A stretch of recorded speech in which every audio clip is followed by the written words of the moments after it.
హే viewers, చాలా ఈజీగా హెల్తీగా స్కూల్కి వెళ్ళే పిల్లల నుంచి పెద్దవాళ్ళ వరకు ఎవరైనా తినగలిగే అండ్ చేసుకోవడానికి కూడా చాలా ఈజీగా ఉండే ఈ హెల్తీ లడ్డుని ఒకసారి అందరూ తప్పకుండా ట్రై చేయండి. దీనికోసం ముందుగా 100 గ్రామ్స్ అటుకులని మంచి లో ఫ్లేమ్ పైన దోరగా వేయించండి, క్రిస్పీగా అయ్యేలాగా. ఆ అటుకులు 100 గ్రామ్స్, ఇంకా 100 గ్రామ్స్ మంచి లో ఫ్లేమ్లో మంచిగా వేయించుకున్న పల్లీలు, ఇంకా నువ్వులు. అటుకులు, పల్లీలు, నువ్వులు ఈ మూడు కూడా 100 గ్రామ్స్ 100 గ్రామ్స్ 100 గ్రామ్స్ తీసుకోండి.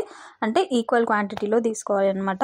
మీరు ఎంత క్వాంటిటీకి తీసుకున్నా కూడా ఇలా మూడింటిని కూడా లో ఫ్లేమ్ పైన మంచి క్రిస్పీగా అయ్యేంత వరకు ఫ్రై చేసేసుకొని దాన్ని మిక్సీలో వేసుకొని ఒకసారి బాగా పౌడర్ చేసుకోండి.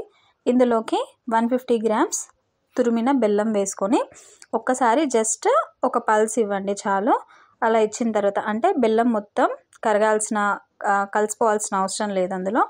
సో ఇప్పుడు బెల్లంని ఇప్పుడు ఈ పౌడర్ మిక్సీ చేసుకున్నది మొత్తం ప్లేట్లోకి ట్రాన్స్ఫర్ చేసేసుకొని ఒకసారి బెల్లం మొత్తం బాగా కలిసేలాగా కొంచెం గట్టిగా కలుపుకోండి.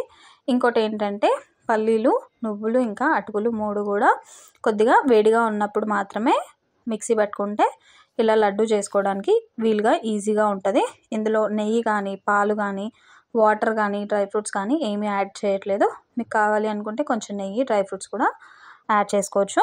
ఇప్పుడు ఇలా మొత్తం బెల్లం మనం పౌడర్ చేసి పెట్టుకున్న పల్లీలు, నువ్వులు బాగా కలిసేలాగా ఒకసారి మిక్స్ చేసుకున్న తర్వాత చేతులకి కొద్దిగా నెయ్యి రాసుకొని వీటిని చిన్న చిన్న లడ్డూల్లాగా చుట్టుకొని స్కూల్కి వెళ్ళే పిల్లలకి రోజు ఒకటి మార్నింగ్ టైంలో ఇస్తే చాలా ఫిల్లింగ్గా ఉంటుంది. అంటే తొందరగా ఆకలేయదు అండ్ ఇది హెల్త్కి కూడా చాలా మంచిదన్నమాట. కంపల్సరీగా ట్రై చేయండి.